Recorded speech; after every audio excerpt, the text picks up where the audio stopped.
If you're an amateur buying Titleist Pro V1s, you're probably wasting money. Welcome back, Bayou Krewe, to Bayou Sports Desk. I'm your host, Jeff the Desk, and today we're going to discuss the topic of the best golf ball for amateurs, people new to the game, and high handicaps. And remember, no nonsense, just sports. Now you might be wondering, why does the ball I use matter so much? Don't they all act the same? To answer this most pressing of questions is that there's more to the humble golf ball than meets the eye. Factors such as compression, spin, durability, and most importantly for new and high handicap golfers, price. Compression. This may be one of the single most important and often overlooked aspects of golf ball design. In layman's terms, the compression of a golf ball is how soft and easy to squish the golf ball is. The harder the ball, the more swing speed is necessary to properly compress the ball. And vice versa, the softer the golf ball, the lower the swing speed needed to properly compress. This matters for high handicap and new golfers because oftentimes, let's be honest with ourselves, we don't have the swing speed of a PGA Tour pro or scratch golfer.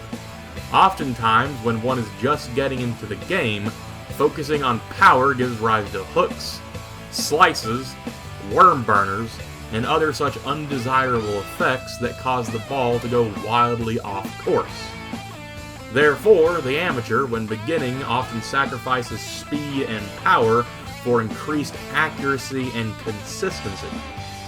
As such, with a lower swing speed, if an amateur, for example, played a hard ball like a Titleist Pro V1, they will lose distance, feel off the club face, and overall control of the golf ball.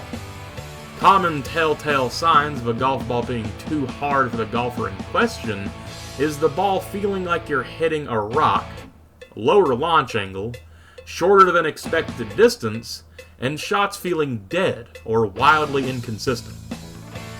In contrast, if the ball, such as a Callaway Super Soft or Noodle Long and Soft, has proper compression for the lower swing speed golfer, they will notice higher launch angles, better carry distance, and the ball will feel springy like it jumps off the club face, as opposed to the feeling of hitting a rock. Secondly, for the high handicap golfer, it is necessary to look at the spin of their golf ball of choice. Spin, as the name suggests, is how much a golf ball spins once hit off the club face.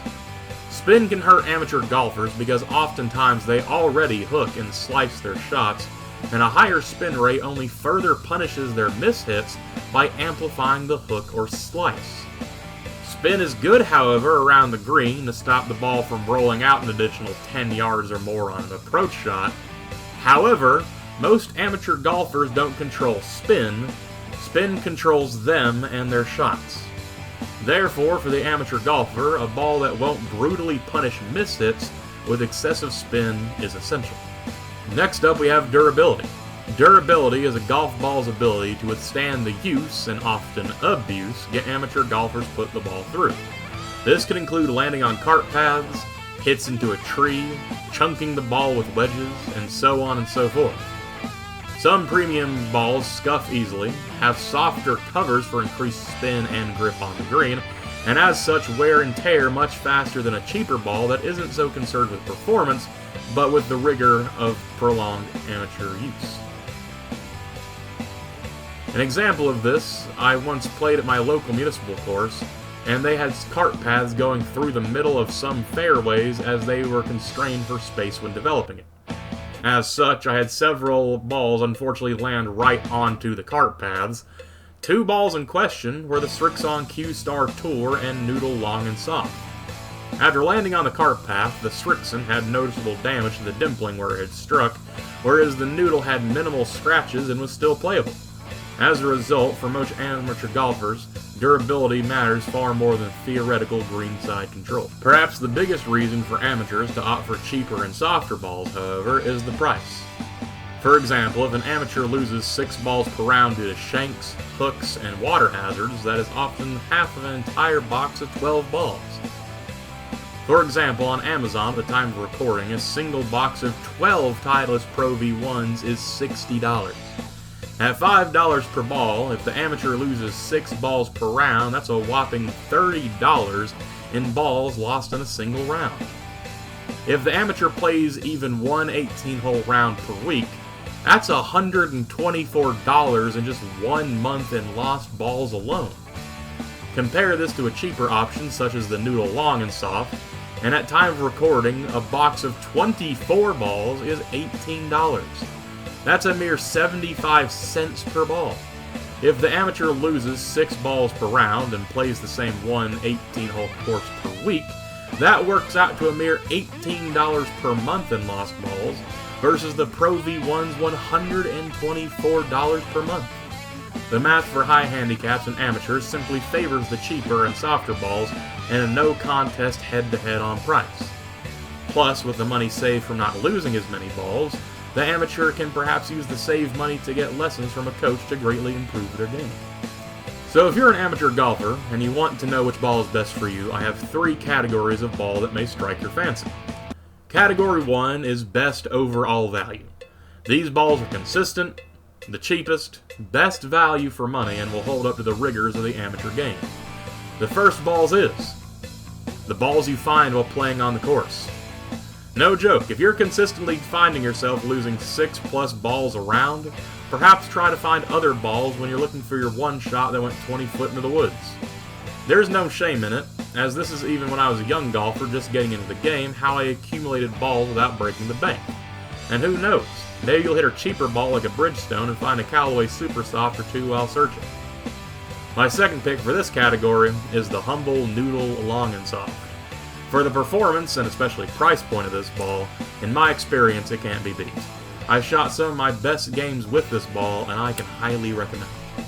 This brings us to Category 2, the best ball for max forgiveness. Here y'all, there's no contest. The Max Fly Straight Fly. This ball has enlarged dimpling on it in the shape of arrows, which helps the balls fly straighter even if you do hook or slice the ball. It will reduce the severity of your mishits and allow you to simply keep the ball in play, which at a high handicap is pretty much all we want to shave down our score. And finally, Category 3, the best premium option for those of you breaking 90 and perhaps wanting a little more spin and control on the greens. In this category, I have one ball that stands out above all others, the Srixon Q-Star Tour, especially the Divide Bright color scheme. These balls have low spin and greater softer compression off the driver, which you want to minimize hooks and slices, and yet has very high spin on irons and wedges for greater control around the green due to its urethane coating. The Divide Bright color scheme especially is useful for those of us who struggle to find a pure white ball, especially in winter conditions. With its traffic cone orange and safety vest yellow, it is almost impossible to miss even the most adverse of conditions. These balls are by far, however, the most expensive ball that I have recommended today, with a dozen balls going for $40. But if you're at the level where you're consistently breaking 90 and aren't losing 6 balls around, these may be the perfect upgrade to your game.